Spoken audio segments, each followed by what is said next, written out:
Tonight, professionalizing the protest. We're here because we were there. The coldest route to Europe. And making dating great again.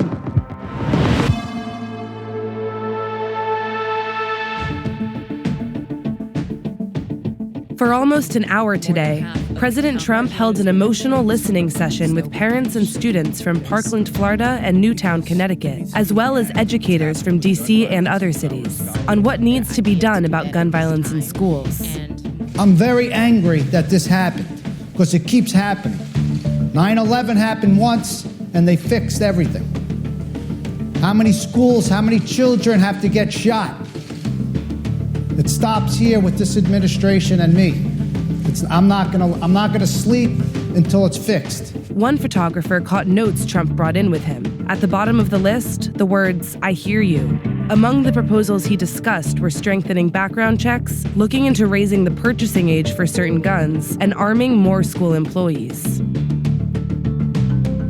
New charges have been filed in the case against Paul Manafort and Rick Gates as the special counsel investigation into Russian meddling barrels forward. The charges, reported by Politico today, were filed under seal, so the details aren't public. But it appears that the document was filed after prosecutors said they found evidence of more criminal conduct and accused Manafort of bank fraud last week. Both Manafort, who was once President Trump's campaign chairman, and Gates were charged last year with crimes including money laundering and serving as unregistered foreign agents. They've pleaded not guilty to those charges. Macedonia started taking down road signs today that pay homage to Alexander the Great and his kingdom, Macedonia. Removing the signs is an attempt at offering an olive branch to neighboring Greeks. They're furious that the country Macedonia, a former Yugoslav republic, uses the name of their largest province. The feud over national heritage goes back more than 25 years, but it's taken on new urgency since Greece has blocked Macedonia's recent efforts to join NATO and the EU. The UN is mediating talks between the two sides. A prominent activist in Bahrain has been sentenced to 5 years in prison for tweeting about the torture of prisoners in his home country and about Saudi Arabia's involvement in Yemen's civil war. Nabil Rajab was a key player in the pro-democracy protests that started in 2011 in the Gulf state, and he's already serving a separate jail term for, quote, broadcasting fake news and undermining the prestige of the kingdom. Rajab is president of the Bahrain Center for Human Rights, which called this most recent trial a mockery of justice. Rajab's son told Vice News how his father responded after today's sentencing. He is very determined to continue his struggle, even behind bars. He told me, the more they target me, the more determination I have to continue. A witness in a Myanmar court has contradicted police and prosecutor accounts of how 2 Reuters reporters were arrested. According to Reuters, the witness corroborated the journalist's version of events that they were arrested at a restaurant and not at a checkpoint, as authorities have claimed. That detail has become a sticking point in the case against the journalists, who had been reporting on violence against Rohingya Muslims after a military crackdown. They face up to 14 years in prison. We didn't do anything wrong. So, we are in the prison, just like waste of my time. I should be in the newsroom.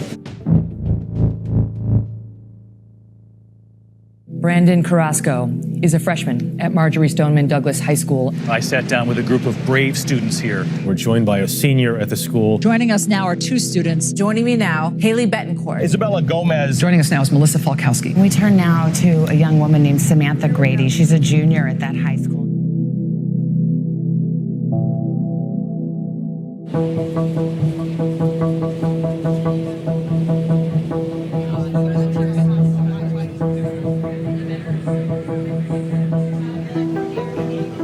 The U.S. has the highest gun ownership rates and the highest gun homicide rates. The restrictions on the guns say that nobody under 21. Really? Yeah, it says minors under 21. He was 18. He was 18 though. So how did he? Are you guys doing research? Yeah. Just so like we know what we're talking about when we go there, because I feel like a lot of the Republican lawmakers are gonna try to like pick out little things that we say just to, they're not gonna focus on the overall message. Okay, hear me? Can you guys hear it? Yeah, we can hear you. We hear you. Just remember, when you're meeting with state representatives and state senators or anybody else from the government, speak from the heart, tell them how important this is to you, and tell them you're not going to stop until there's change.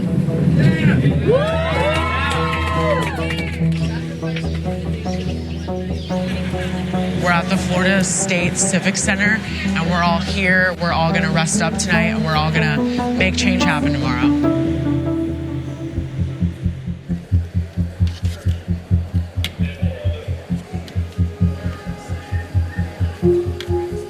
We're not like wishing for an overnight solution.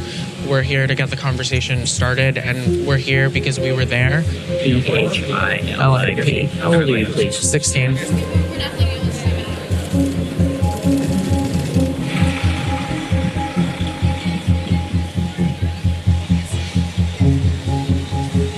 Tanzil Philip, T-A-N-Z-I-L, Philip, P-H-I-L-I-P. How was last night? Do you feel prepared? This is all 100%. A lot of us didn't get much sleep. We got 1 or 2 hours of sleep. We were doing research. We were preparing about what we're going to talk about. I know my group is talking to all Republicans. 100 students. My photographer, William's having to walk backwards right now. We're going to try to get up more. Yeah, Jeff is also there. I mean, I think Jackie's forward of something. Okay. I would ask for senators and guests in the gallery to please rise for a moment of silence for the 14 students and 3 adults who died at Stoneman Douglas High School on Wednesday, February 14th. And to everyone at the NRA and everyone affiliated with the NRA, we are not afraid of you. We will not be silenced by anything that you have to say.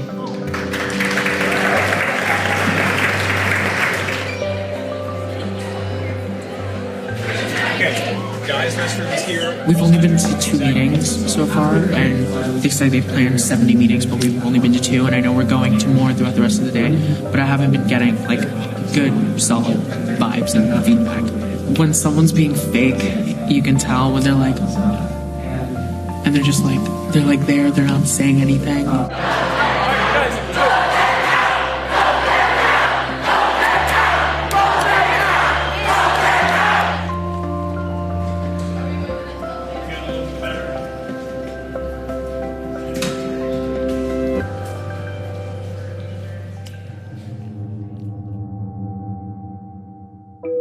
The media scrum surrounding the Parkland students is pretty overwhelming. And all of that attention is giving fodder to partisan conspiracy theorists. For much of today, the top trending video on YouTube suggested one of the students was a paid actor. He's not, and YouTube has taken the video down. Then there's this tweet from Sheriff David Clark, theorizing that the students are funded by conservative boogeyman George Soros. That's probably not true either. As of now, this seems like the real thing. Show me what democracy looks like! A grassroots movement for changes to gun laws, organized in a student's basement, run by a bunch of high schoolers. But there's always the risk of these things being co-opted when politicians get involved. Today, a couple of Florida Democratic gubernatorial candidates did show up to the rally. And there are a lot of gun control groups waiting in the wings who might want to make the Parkland students their new spokespeople. Celebrities are trying to get involved too. George Clooney's already pledged $500,000, though his office said the kids haven't set up a nonprofit to take it yet. Oprah and Steven Spielberg have pledged money too. As far as we can tell, that money is helping to fund the March for Our Lives in Washington, D.C., paying for kids' flights and other organizing expenses. That's what Steve Shale, a Democratic strategist who's helping the kids with their media strategy, told me. He also ran Obama's Florida campaigns. Republicans are already attacking them as potentially funded by sort of liberal interests and being co-opted by Democrats in Washington. What's your read on that? What's your response? Well, I mean, if liberal interests are a bunch of people in Tallahassee giving money to a GoFundMe to help pay for buses for these kids to come up here and some food, then maybe that is. But no, I mean, this is very organic. And I'm sure you've talked to a bunch of these kids. They want to be here. They really feel like they owe it to their friends and colleagues that didn't make it to be a part of change. You are a national operative, though, and your involvement kind of gives fuel to this criticism. Bring it on. Any of the kids that I met with would tell you that my job was basically to get them from a camera to a camera. These kids are all in their own voice. So they want to be here. They're excited. A lot of them, this has given them real purpose. He said he was helping the kids out pro bono, totally on his own, and emphasized that it's a grassroots movement and that it's important to keep it that way.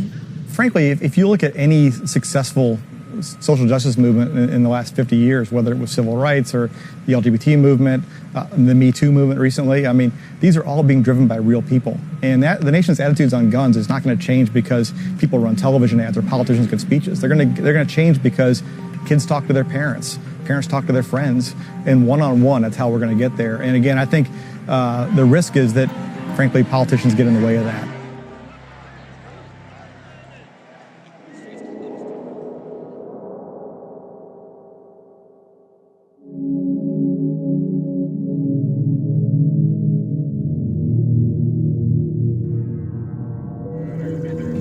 Last year, 171,000 migrants reached the shores of Europe.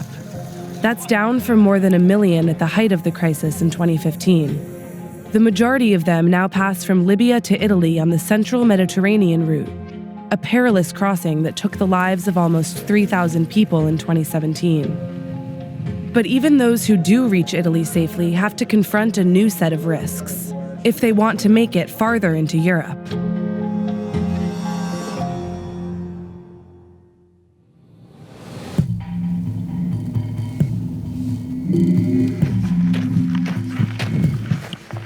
Just after dark, 6 young men arrive in Bardonecchia and quickly take off for the mountains. They came to this small town on the border with France after spending the last 10 days trying to cross along the coast. That's a much easier route, but they were repeatedly sent back by the police. Si tu as pas des sous, tu rentres pas encore. Bon, parce que c'est le seul moyen de rentrer la frontière là-bas. Now, they're attempting something far more dangerous, a 20-mile overnight passage into France, directly through Europe's biggest mountain range. En Italie, quand tu donnes négatif, on te met dehors, tu dors dehors avec le froid là. Certains même deviennent fous. Tu vois, non? Certains même, ils te deviennent fous avec le froid là. Tu vois, non? C'est bizarre, c'est pour cela on préfère d'aller en France. This group didn't make it. After several confused hours in the snow, they turned around and went back to town. Bardonecchia is a popular ski resort, but this winter, it's become an unlikely epicenter for the migrant crisis in Europe. At the local train station, a constant flow of men are set on crossing the frontier. On n'est pas des méchants ni rien, on est là juste parce qu'on a des problèmes chez nous. Sinon, on part de cela, on ne pourra pas venir ici. French speakers like Diaby are the largest group in the waiting room. Many have friends and family in France. But everyone shares one common frustration, the lack of opportunity in Italy. En Italie, ici, on a tout fait pour être à l'école comme leurs enfants, mais ils n'ont pas voulu. Alors que nous aussi, on veut préparer l'avenir de nous-mêmes et préparer l'avenir de nos enfants. Under EU law, migrants are granted special residency, but only in the country where they land. Arrive in Italy, and you have to stay in Italy. This allows France to close its otherwise open border to migrants carrying Italian documents. And French police have been strictly enforcing this policy since the middle of last year, even venturing into Italy to do so. Qu'est-ce que tu fais après ici? En fait, tu prends la montagne? Quand Dieu va m'aider, je vais monter la montagne, arriver de l'autre côté. Ouais. Je vais essayer de... Mais la montagne, c'est très difficile. C'est très difficile. En fait, c'est pas un choix avec moi, mais c'est une obligation. Local volunteers come to the station each night to hand out food and suitable clothes for this alpine setting, and to give advice to those intent on climbing the mountains. Crossing by feet, you cannot even hope to do that before March, April time frame. Not before.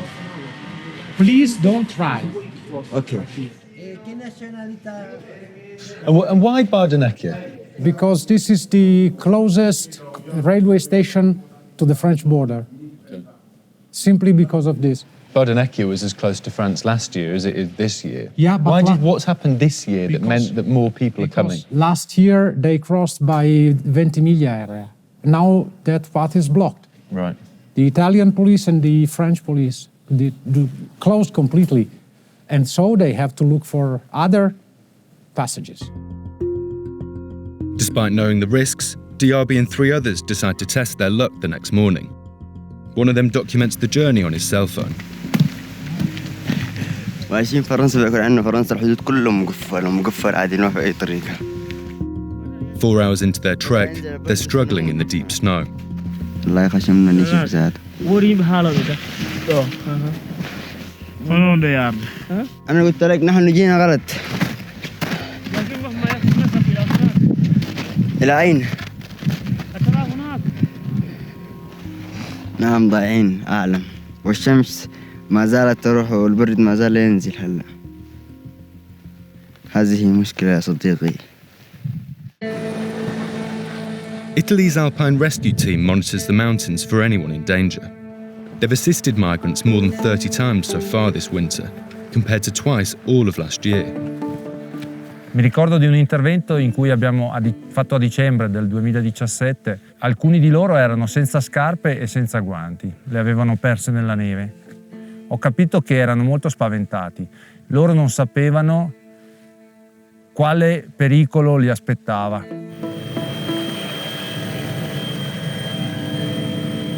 Diaby's group is the latest to be saved. The rescuers return them to the train station in Bardonecchia. Quelle était la chose la plus difficile? Il y a trop le froid. Même si tu es protégé n'importe comment, le froid va te prendre. Parce que mes mains étaient congelées. Je ne pouvais même pas faire mouvement. En plus encore, mon cœur battait encore très vite. Allez-vous essayer à nouveau? Oui. Ouais? Oui, on veut encore essayer.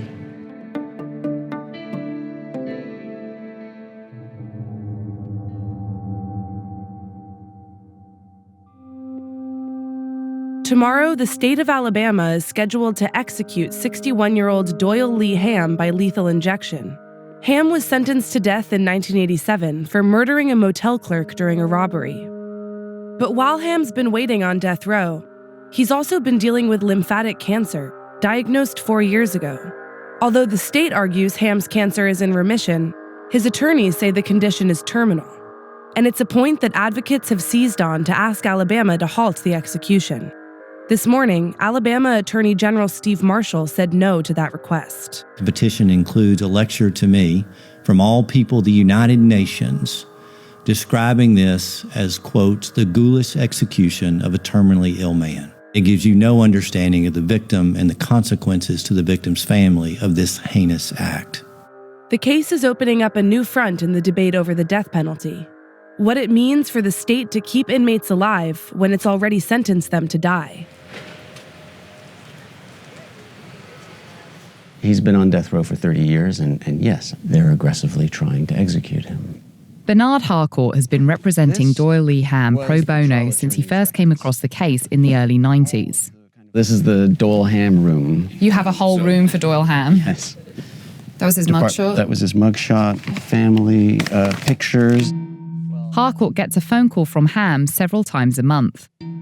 How much pain does the cancer cause you right now? The laceration is on my face is a burning or stinging little sensation all the time. It's giving me problems.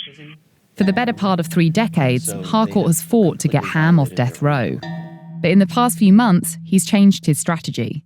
Ham has collapsed veins as a result of his cancer treatment, which could make lethal injection incredibly painful. So Harcourt is now trying to get Alabama to kill Ham in a more humane way. What we've proposed is medical aid in dying, essentially, because we're dealing with someone who's got lymphatic cancer and who's pretty much at the end of his life. He should receive an oral injection that would not involve torture or unnecessary pain or suffering. Harcourt's motion was denied yesterday, which means Alabama will finally be able to do what it's been trying to do for decades: execute Ham.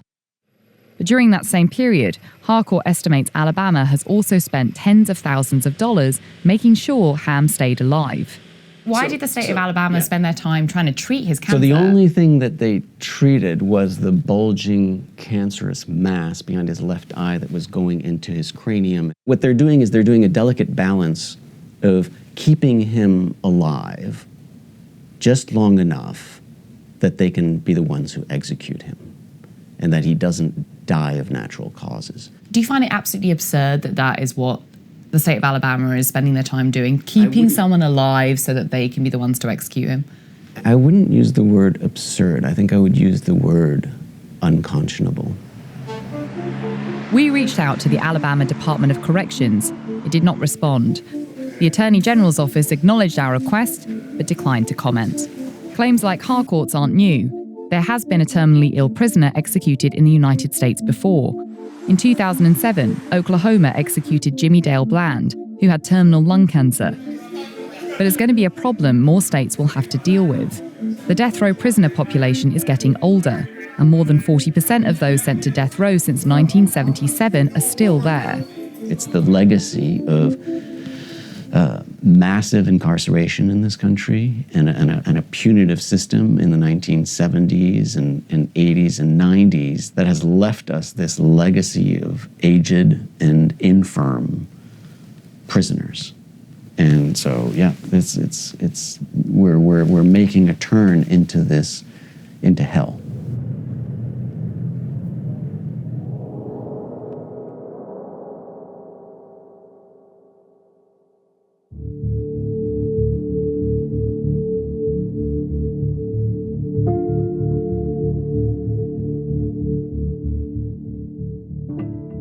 Oh yes, there's meditation and there are all kinds of things that can give you a high, but the real permanent high comes from the Holy Spirit.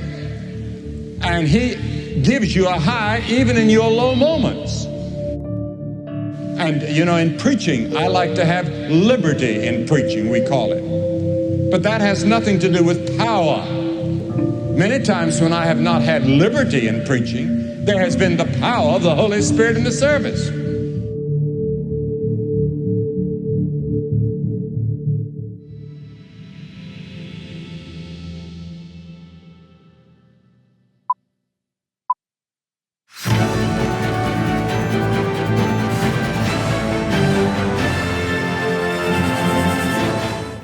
Have you ever been on a date? You know, you're there, the night's going great, but then when you try to start a chant, lock her up, lock her, they suddenly get all weird? Thankfully, there's a new site for our hyper-partisan times, Trump Dating, the dating site for Trump supporters that promises to make dating great again, as long as you're straight.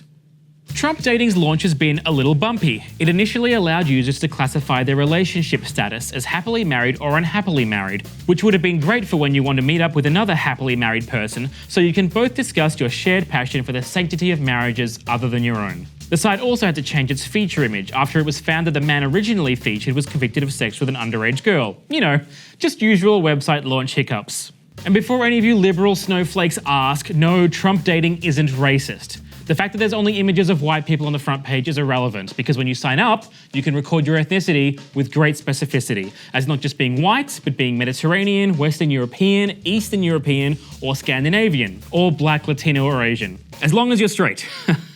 Trump Dating is the newest hyper-specific dating experience made possible by Friends Worldwide, the creators of what appears to be a hellscape network of generic dating sites inviting people to bond over shared interests such as the love of movies, being in the army, the navy, the US military, being French, or loving NASCAR.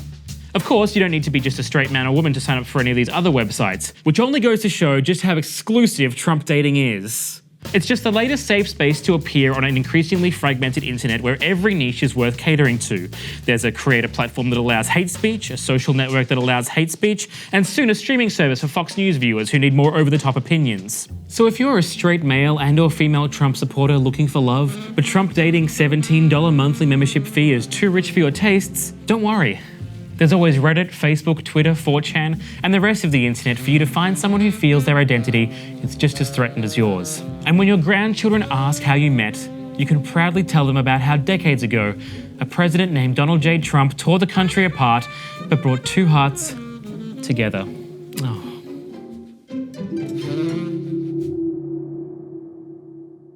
That's Vice News Tonight for Wednesday, February 21st.